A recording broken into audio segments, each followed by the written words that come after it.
show prep, no solid plan. Stands a yarn, recants a tale. The esoteric approach won't fail. Tune in, it's time for Common Man. Common Man, Common Man. Charms the housewives like no one can. What'd you shoot? Where'd we play? Non-stop nonsense on deck today. Tune in, it's time for Common Man. Oh boy! Why should anybody aspire to be a common man, an average man? Do you realize what it means to be average? That means you're the best of the lousiest, and the lousiest of the best. Now, if we demand more and more for producing less and less, while the have-not nations encourage and inspire and indeed require hard work and maximum effort, if we deify the common men while they encourage and reward the uncommon ones, well, the end result of such a lopsided race as that is too obvious to require elaboration. I mean, it's like, hello? You like that? You like that? Welcome back to the spotlight, young man. Rosa, you don't know nothing.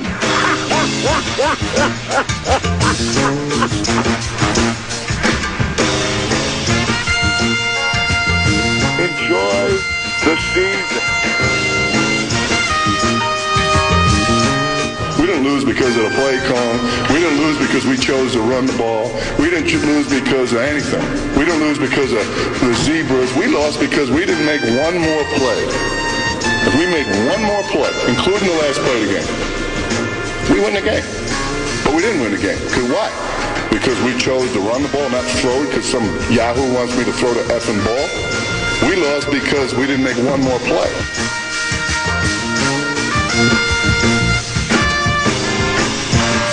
KFAN was picking on me. Quack, quack. You are correct, sir, yes. Капризов.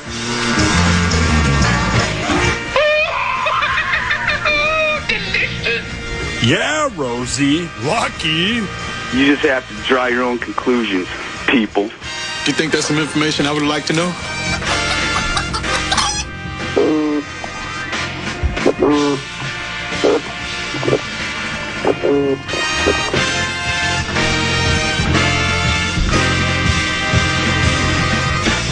Brilliant!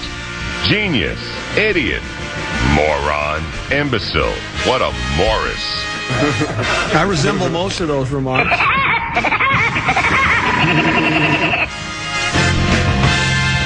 Good riddance. Hey, who is Johnny King?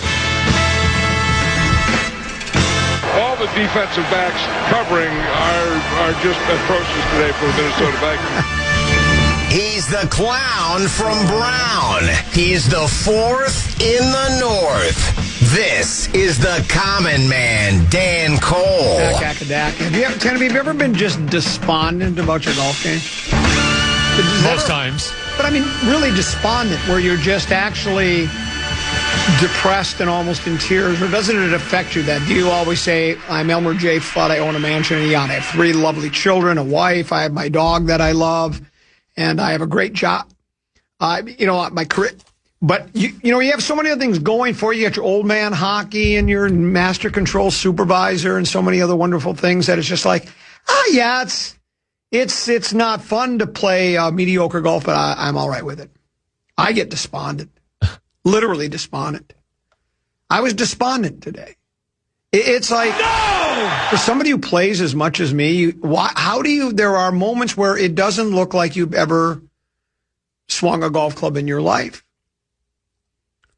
Par, bogey, bogey, double bogey, birdie, bogey, birdie, par. What is that? That's just like, that's a volatile game. That's volatile. Then the back, I post a 46. But, no! My last approach shot of the day, 6-iron from the second cutter rough. I don't know what I did, but I hit as good a golf shot as I ever have. And I'm taking like a club and a half more every time now because I just know it's not going to get to. This one goes over the green. And I go, I'm on to something. So I jump on the back because there's nobody out there yet. I post a 38 and hit the ball as well as I can. I don't understand. I'm just glad I ended that way. But then I get this text message as soon as I walk in here to Master Control's studio at 1600 Utica Avenue South. It says, "Hey, Common, I saw you on hole number 10 on the Wick this morning. What were you taking a picture of on the green?" So he spotted me with my, and you know what it was? If you play and you get to the greens before the mower is there, it was really dewy today, right? Yeah. And so I like to send baby brother Peter pictures. He's, unlike you who yawns during I heard the yawn, I get it. He's very interested, or at least he pretends to be interested in my golf. He's new at it, right? It's fresh, fun, exciting for him. So I'll give him updates and I'll send him pictures. And the putter was, again, so good today. Not everyone went in, as you know. I mean, we had that, somebody sent me a text. Remember, it was about a month and a half, 6 weeks, 8 weeks ago when I said, God, I putted so well, just nothing would go in. Well, how can you put well and nothing go? Well, you don't understand golf. You can be all around the hole, reading the green. And then when there's dew, you can see it. And I had like 45 feet. I just don't hit it close enough to the pin. 45 feet. And I don't know how it didn't go, but the dew was perfect. It went right by the edge of the cup. So I was doing a quick little 20-second video so baby brother Peter could see how close it was.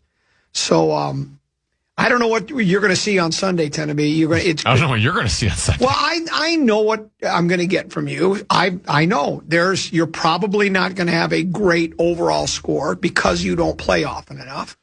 But you'll have a lot of good shots and you'll hit some bad ones. I saw what I saw at Hazeltine. I think you'll be a little better than Hazeltine because Pressbrick's not as difficult as Hazeltine. But you'll hit a couple of those drives that I do where it's almost like you top it. You just hit it and it kind of just it goes low and right and you don't get very much yards. But I also know you'll hit a lot of really good shots. I think I might end up being the high score of the foursome. I could be high or low. I could shoot 76 or 96. I never know what's going to happen each day, but that's okay. It's Pierre, and who's the fourth guy again? Rachmaninoff, the secretary. And you said he used to play college baseball. Yeah. Is he a good golfer? And I asked because I feel like the baseball is very contradictory to the golf swing. Like I think I've struggled with that for years of my baseball swing creeping into my golf swing. Rock can be brilliant or brutal. Yeah. And he doesn't play much. I mean, he hasn't played much golf now in the past. He used to play quite a bit with me. Back when he was working the bar, he was the bar manager at Brewbaker's. But he's got a different job and family and kids. So he barely plays. He played with me once earlier this year, but he'll hit some good shots. But yeah, no, I don't think that it is Rachmaninoff. I think what it is, and I have to tell them this. I think baseball guys, they're so used to swinging hard and fast at a baseball. Yeah, they want to do that when they golf. It's like you don't really want. I mean, unless you're in a groove, you don't want to be just trying to kill the ball all the time and swinging fast. That'll get you nowhere fast. So, but it'll be interesting. It should be fun. I'm looking forward to our.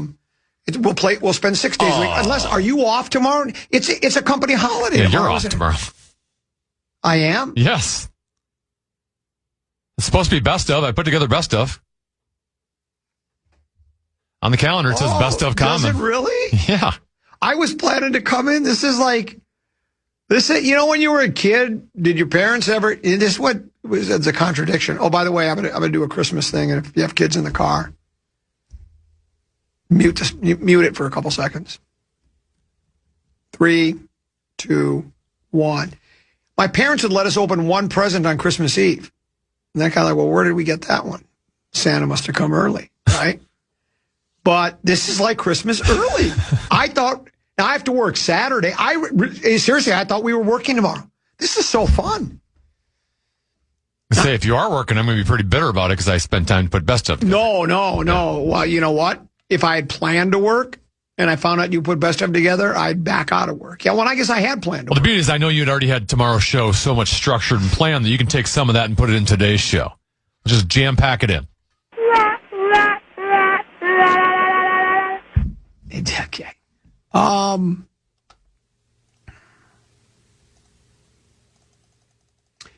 Yesterday's World Cup game between the United States and Bosnia-Herzegovina, or however you say it, reminded me of the college football playoffs, where teams 8, 9, 10, 11, and 12, even 7, 8, 9, 10, 11, and 12, shouldn't even be invited. Did Bosnia-Herzegovina ever have a shot on goal other than that one penalty kick in the corner early on the game? So they had two really good, strong moments early. Yeah. And then after that, well, until we got the red card, it was all USA. Right. I mean, it's like, why is that? I know why. I got the answer for you. It's in the universal language, money. It's money. The more teams, the more money. The more interest, the more TV broadcasts, everything, blah, blah, blah. More teams mean more people traveling to cities that are hosting these things. If they have more teams, more people buying hotel rooms, rental cars, food. I get it. It's all about the economy. It's about the economics of it. But it's such like, after it was 1-0, I ducked out. I started doing Wordle, and I started doing other things. There was no way Bosnia-Herzegovina was going to win that game. They could play for 4 days, and they would never win that game. And that's great for the United States. But now I'm told, this is what Deuce told me. Red card, our best player got red carded. Yeah. Apparently it was a ticky-tacky red card. And that means... He's out. Red card guy misses the entire next game? And he technically could be out more. Like they're going to have some sort of review of the play. Oh, really? I can't imagine looking at that play and going, man, he deserves to miss another game. But I asked Deuce, can you appeal a red card? He said, can you appeal? And then right away it popped up because I'm sure hundreds of thousands, maybe hundreds of millions of people are asking Alexa the same thing, or Siri. And apparently, no, you cannot. It is what it is. You cannot appeal a red card. But it was ticky-tacky, apparently. And Belgium, they struggled. That's what we play next, right? Yeah, they came back in the final, 5 minutes. Correct. And won. Down 2. Deuce says we played a friendly with them earlier, and we lost 5-2. Now, it's a friendly. It's not World Cup, but we are 0-1 against Belgium. So I'll try it again. And without our best player. Without our best player, yeah, that could be dicey. When is that game? 4 weeks from now? I think it's Monday. Thursday, Friday, Saturday, Sunday. 4 days off. What are they doing? The National Football League? I'll give it a try though on Monday. I guess I have to. They sucked me in though. I did duck out. Did you get that same feeling? There was no way Bosnia-Herzegovina. I mean, I would say no, just because once we got the red card, we're playing 10-on-11, and before they red had possession. Card, because I didn't before see red card. No, I didn't think we were going to lose. Yeah, because when I was watching, I mean, anytime Bosnia had the ball, they couldn't even advance it past the center stripe. We were all over them. Defensively, we weren't allowing them any breathing room. I mean, it was terrific for the United States, but there's no reason Bosnia should even be in the tournament from what I can see. But that's a whole other thing. We'll pause. We'll come back, peek at the purple, and much more to get to here on the KFAN program on the Fan.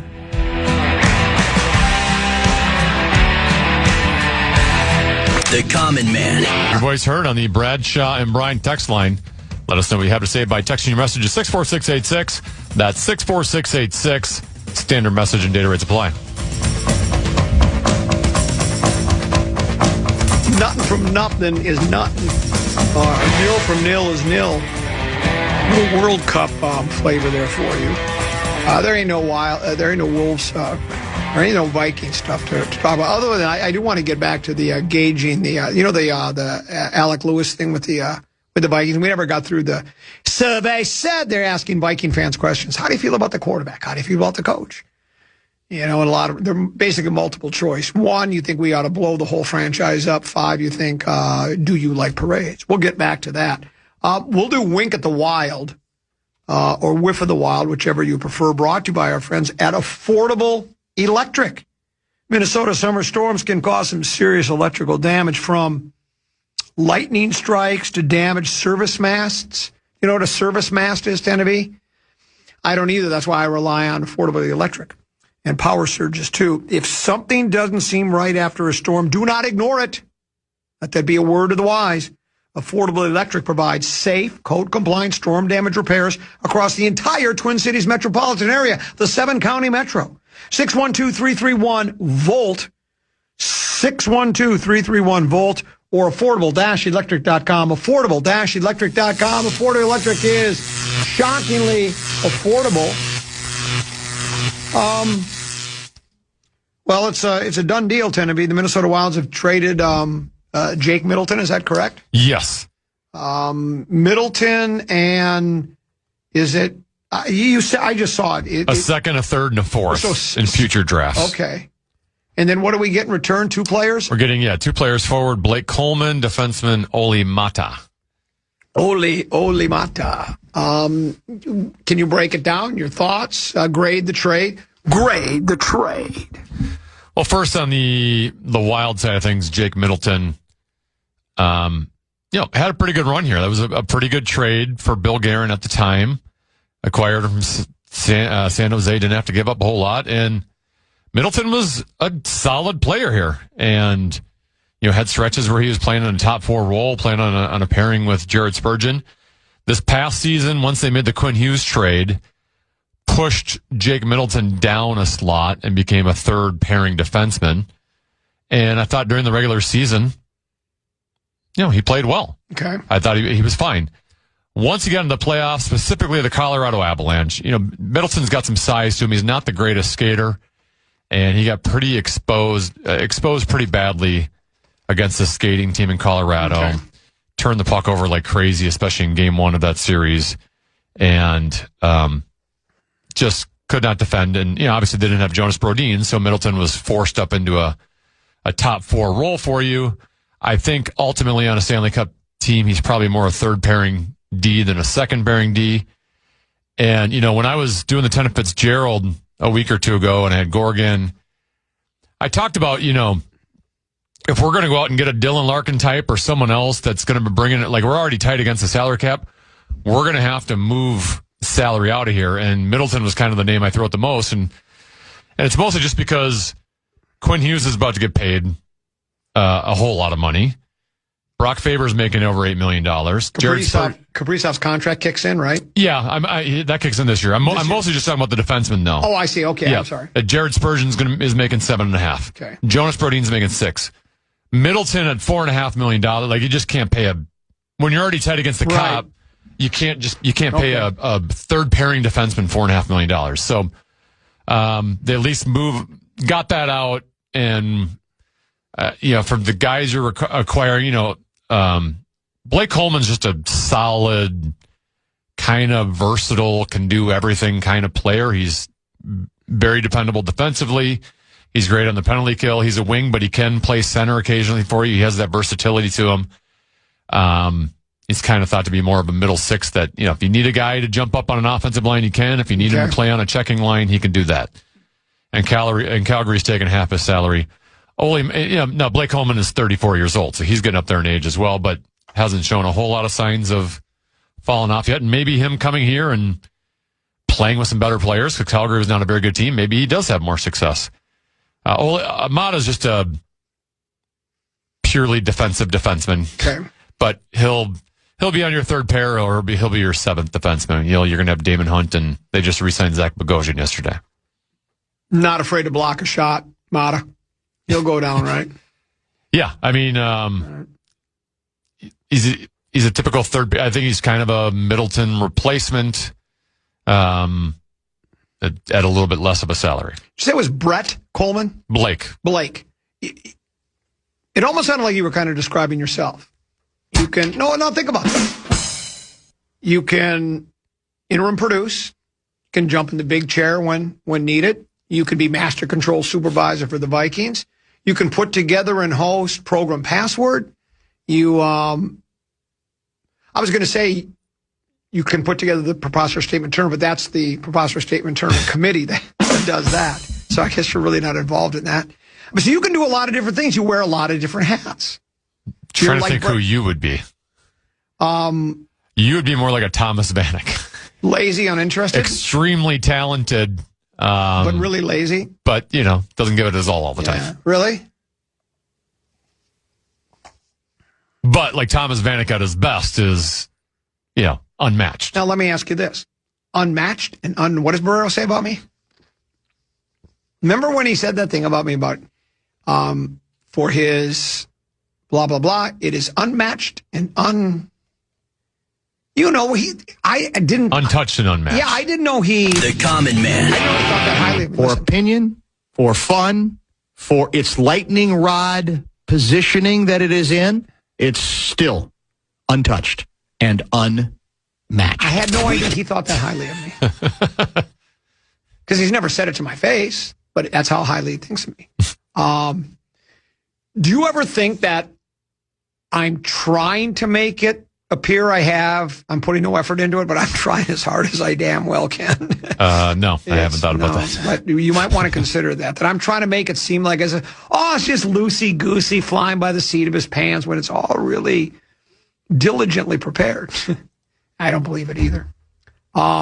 So grade the trade. Is it just, it was more of a salary dump more than anything, do you think? Or I mean, they're kind of getting the salary back, but you're getting 2 players instead of 1 for the salary. It's more of just trying to move your assets a little bit. Like we don't, do we need a 5th defenseman making that much? He's not, assuming the other top 4 are healthy, he's not going to play a lot. So Blake Coleman would play a little bit better role and fill a little bit more of a void you were looking for from a roster construction standpoint. Here's this seems to be a bit negative, I think. Spurgeon's the problem, and I'm tired of acting like he isn't. Brodin, way, way better.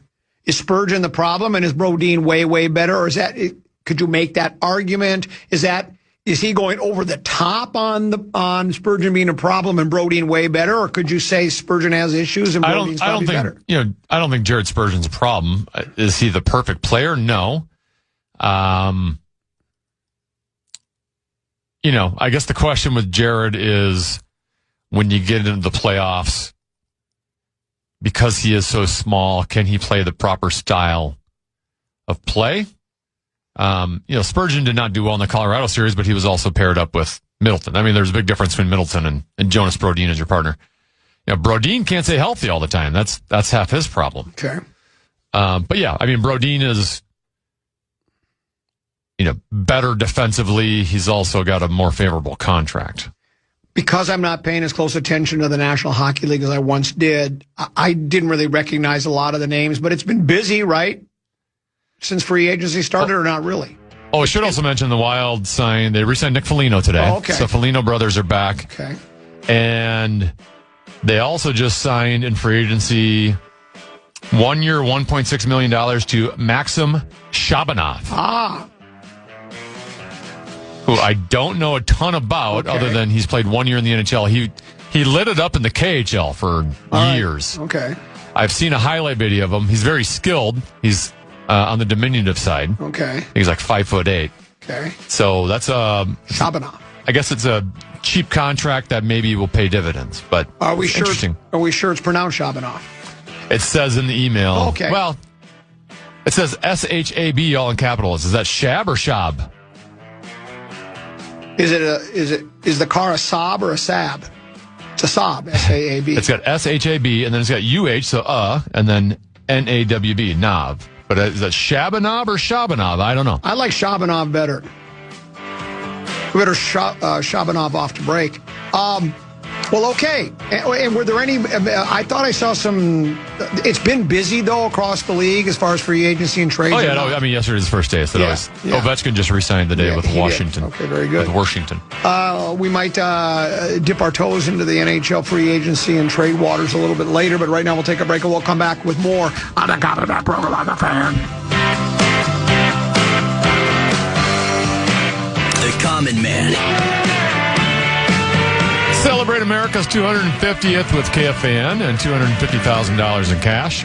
Each weekday through July 3rd, you could win your share with $2,500 towards your dream getaway. Listen for the keyword, enter at KFAN.com at 8 a.m., and then hit the road America style. Here is the program's annual 4th of July public service announcement. If you are so inclined to partake in fireworks. I'm not talking about the big, like in Woodbury at 10 p.m. They'll be over at the football fields, the baseball field, softball field, and they'll do a fireworks show, and that's all great. But if you buy your own personal stash and light off the bottle rockets and the Roman candles, please be careful.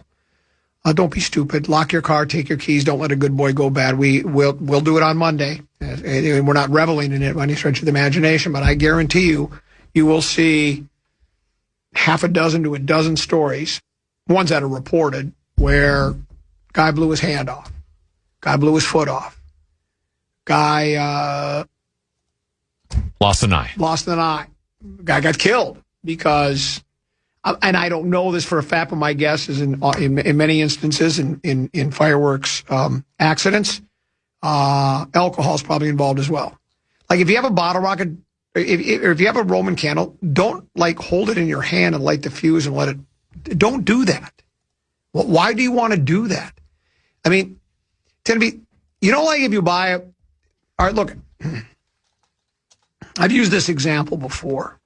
Like, let's say at the Heinz 57 factory where they're pumping out the bottles of ketchup, right? Anticipation is making me wait. A wonderful song that was adopted by Heinz because their ketchup is so thick and delicious that it takes forever to get out of the bottle, which is kind of annoying. The one that I don't like is, the squeeze bottles.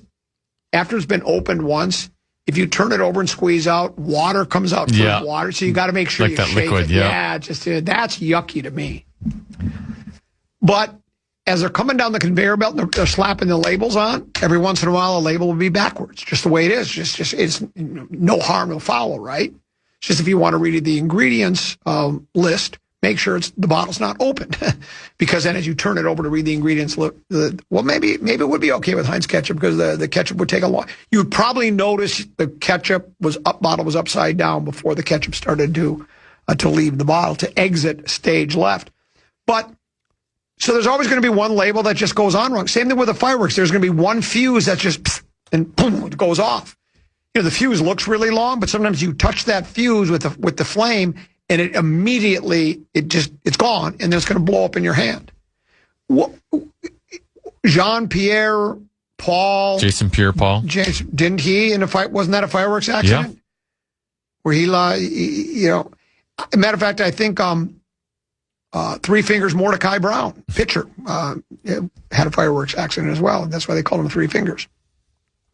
So please use caution. And if I don't even personally, I got burnt one time with one of those sparklers. Big old blister came on my face. That's when I stopped. I said, I'm done. Fire and I don't get along at all, right? So please be careful. A question about hockey came in, Tenneby, while during the break. It says, question for Tenneby. Why don't they come to me with hockey questions, I wonder? Question for Tenneby. I read somewhere that Detroit would make the trade with the Wild for Larkin if the Wild included Matt Boldy. The question is, when it comes to the Larkin trade, would Matt Boldy be untouchable? Yes. He would be untouchable, right? Well, Matt Boldy is a more valuable commodity than Dylan Larkin. Right. So he's just more of a superstar player. He's a better scorer. He is younger. And he's on a better contract. Yeah. So it would make no sense. I don't know if this is just Stevie Y trying to play games through the media. And, right.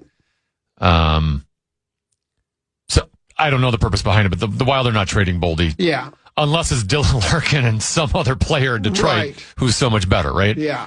The only thing Dylan Larkin has over Matt Boldy is Dylan Larkin's a center. Yeah. But like even early on, like Russo would throw a Joel Eriksson X name. And while Dylan Larkin is an upgrade on Joel Eriksson Ek, it still leaves you the void of needing a top six center. And so if you threw Matt Boldy in the Dylan Larkin trade, you would fill your center void, but you'd still be lacking another top six player. You're not like this is the team that's going, we think we can win the cup. We need to just make this one addition. Like they aren't looking to play even on the trade. Right. Now, it might be even in terms of futures, right? We're going to give you futures, right? Future draft picks or prospects that will develop into being good players someday. And that's how you can even the trade or even win the trade yourself. But the Wild are trying to upgrade from their current in the now. So it would make zero sense to trade Matt Boldy. But even today, like I was reading a Russo story, and I could actually find out the exact words for it. He just dropped a little nugget, and I was wondering if this is Russo knowing something, or if this is sometimes maybe GMs try to communicate through media members to try to get their point across. Right. I have to find it. And if anybody knows, Russo knows, right? He's as plugged in as anybody. That's his reputation. The reputation is Russo knows. Russo doesn't just throw things against the wall.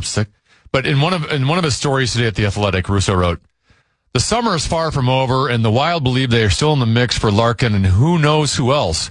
Parentheses, Jack Hughes, question mark. So to me, that's... Now, the Wild would be foolish if they hadn't checked in on Jack Hughes. Jack Hughes might not even be available, but you should, given you have Quinn, you want to keep Quinn here, you should be reaching out to New Jersey. Hey, what can we do to get Jack Hughes here? Right. But to me, Jack's position is... He's a center. Oh, he is a center. He'd be a top 6 center for you. Not as good as Larkin or as good?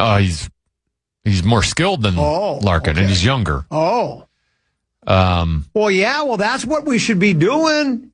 But, so Russo to me is either A, this is being written in the column because he knows at least the Wild have made some attempts to go after Jack Hughes, which I'd be surprised if they hadn't. Right. Or B, this is Bill Guerin playing the game back at Yzerman like, oh, we're not giving you enough, Yzerman? Well, we'll let you know that we might just go somewhere else. So we might end up, we might end up, there might be a Jack Hughes out there that's available, and then now you're stuck with a center that doesn't want to be there because you're being too stringent. Oh, the games people play now, every night and every day now, never seeing what they believe, and never saying what they mean now, and never saying what they mean. That's what they're doing. But the Jack Hughes one could sound good because then be like, well, Quinn, you can sign for 8 years now.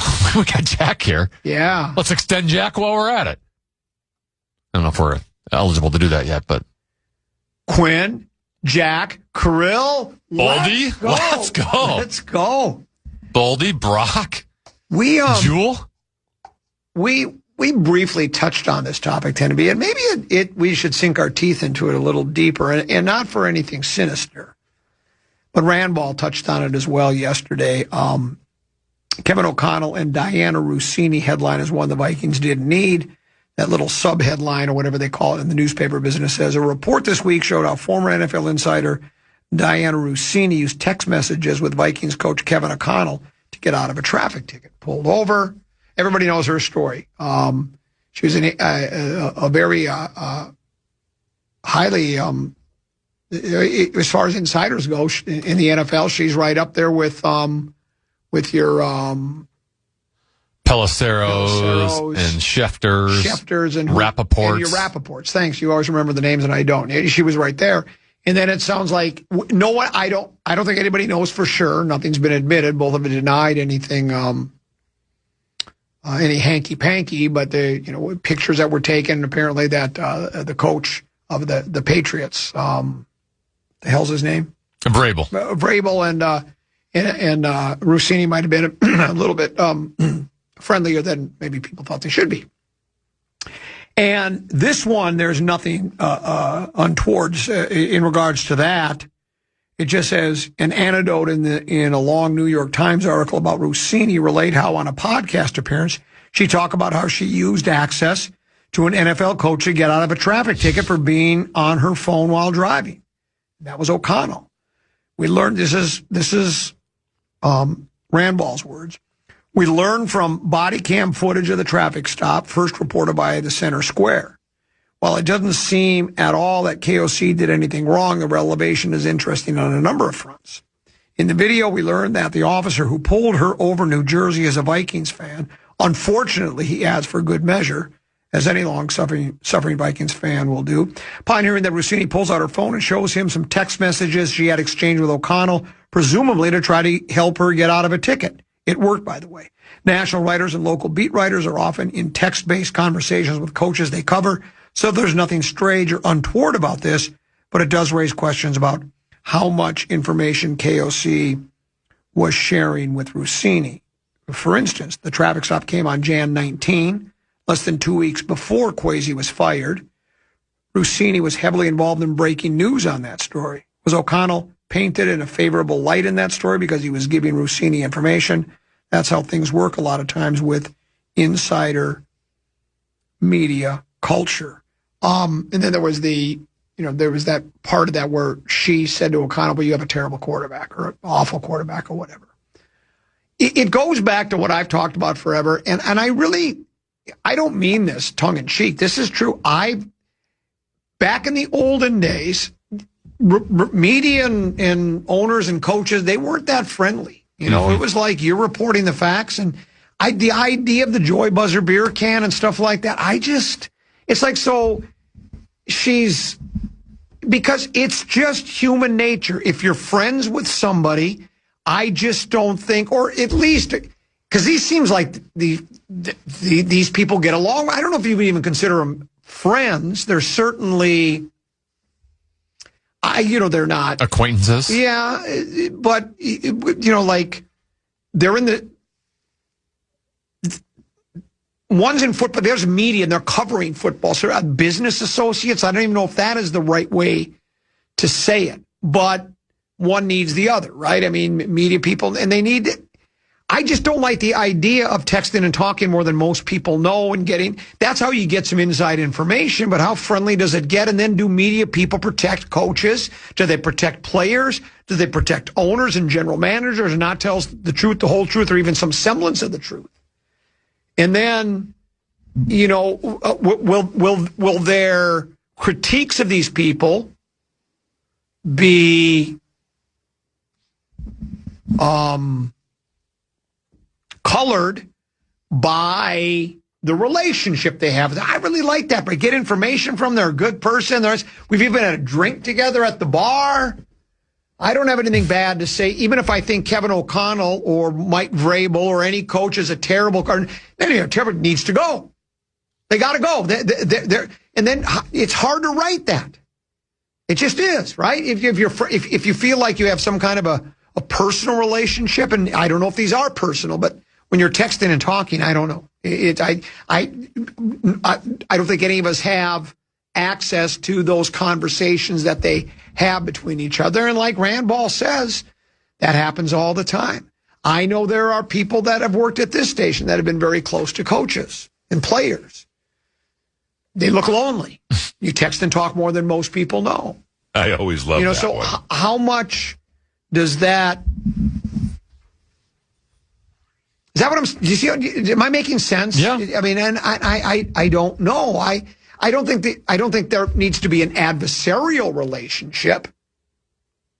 Who was the guy that worked for the Pioneer Press that Zimmer just couldn't stand? Chris Thomason. Chris Thomason. He covers the Broncos, I believe, in Denver. And that was an adversarial relationship. Oh, yeah. Most of Zimmer's wasn't. Zimmer was old school, right? That's why when you play that soundbite where Hagan, time for two more, Hagan, told Zimmer about the bit that I do when somebody go, hey, a caller would call in and say, hey, Common, I'd let you go golfing with you sometime. And I'd go, you're breaking up. I can't quite hear. You're in a bad cell zone. You're breaking up, Bob. You're breaking up. Yeah, because that was a question that was being asked of Zimmer on some conference call of some, he didn't want to answer the question. He loved the bit. Time for two more told him the bit. You just say it's breaking up. It's beautiful. It works well. But, so I don't think you have to have an adversarial. I love the word adversarial, by the way. I'm going to say it a lot today. You don't have to have an adversarial relationship like I do with my golf club sometimes. But I don't think being friendly, or am I taking it too, for a guy who doesn't really even take sports too seriously, I guess why would I care? But I just think that you don't always get the truth, the whole truth, or even some semblance of the truth. I think oftentimes, and again, I'm not saying every media member. I mean, there are some that might be very good at just drawing a line that go, hey, I know we've had a drink together and I've done the Joy Buzzer beer can, but, I think I'm at my opinion piece. I'm about to say I think you should be fired, And you should be able to do that. And that shouldn't be, you're doing your job, especially if you're a columnist where you are an opinion person, right? And even, tend to be if, let's say a Chip Scoggins or a Royce or any of the columnists in town, or even the Alec Lewises who offer opinions up, and Russo offers up opinions. If you think a coach has to go, and even if you seem like you have a good working relationship with that coach or front office guy, owner, player, whatever, if you think it's over, you should be free to say that. Remember how annoyed Jordan got at Barkley? That friendship is gone. Apparently, MJ and the round, mound, and rebound were really tight. They were good friends. Who wouldn't be friends with Barkley? He's a likable guy, right? But apparently Jordan won't talk to him because when Jordan was owner, does he still own part of the Charlotte Hornets, or is he out now? Not sure. He criticized Jordan for, some of the moves he made as an owner. And Jordan was so upset about it and so angry that he doesn't, to this day, I don't think he and Michael talk. Michael and Charles don't talk to each other. Well, that's Chuck's job. And I also understand that if you're Mike, I can see where I want to be like Mike. And if you're Mike, you're going, I thought we were pals, man. What are you ripping me for? Well, my job is to critique. Is Chuck supposed to say, I'll critique anybody except if I'm friends with them. And then I'm just going to turn it over to Kenny the Jet or turn it over to Shaq or Ernie. I just don't. And I don't know, this does sound, my guess, it was nothing but a professional relationship between, she's probably got text messages with every coach in the National Football League, sure, right? She's plugged in. That's what she does for a living. Insider work. I mean, and it's competitive, right? And you and me have talked about this. I don't even understand why it's that big of a deal. If Pelissero breaks a story and puts it out on Twitter, within a minute, everybody else has it. So who really knows who had it first? And does it 1 minute really matter? Now, for the reporter, I guess it does, because that's how he is evaluated. And my guys got better, ESPN or The Athletic or NFL.com. Some are getting paid a lot of money. Yeah, and they're getting paid because they are able to get that, because they have so many sources and they're so good at finding things out and getting it before other people. That's what's important. And again, for somebody like me, I mean, I don't want to say I'm trying to say is I generally don't find out about much of anything until Teneby texts me. He'll send me a Pelissero tweet because I don't need to know about it the minute it happens. I need to know about it when I get on the air. And even then, sometimes I don't know. But you know what I'm saying? So the breaking news and being inside, being the first to report it, to me isn't that important, but it is, I guess, in the industry. It's really a big deal. So having those sources. Well, now it's not even the first to report it. There's so much speculation that goes on, right, from all these reporters that they're getting so many clicks on. Yes. Well, that's it. You're right. Just the speculation, just throwing stuff out. And we talked about that when, I don't know, it was 5-6 years ago. It was coming up on the trade deadline for the NBA, and you and me just concocted some trade that we thought, we were just having fun, right? Some people probably think you really shouldn't do that, but we were talking about what we heard. Well, then some radio station in Phoenix picked up on it. Yeah. And we played their conversation. They were acting as though they didn't. It was their sources. Yeah, their sources had told them, and it's like it was completely. There was no truth to it at all. It was just concocted by us. But so then I do believe. We have audio for that. That one was hilarious. It was. I wish we still had it. I don't know if it's there anymore. Because we just made up a scenario, and then the guy not only stole the scenario, but acted like it was his sourcing. Exactly.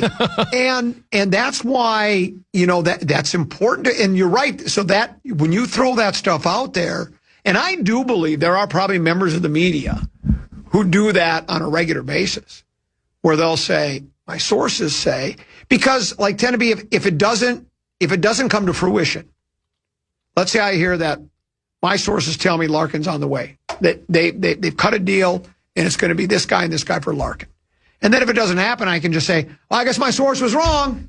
Guess I'll have to find another source.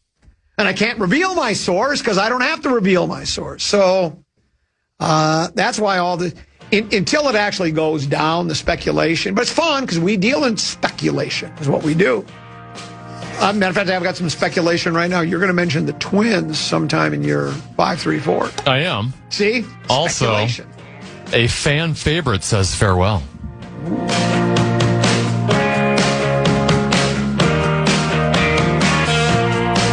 The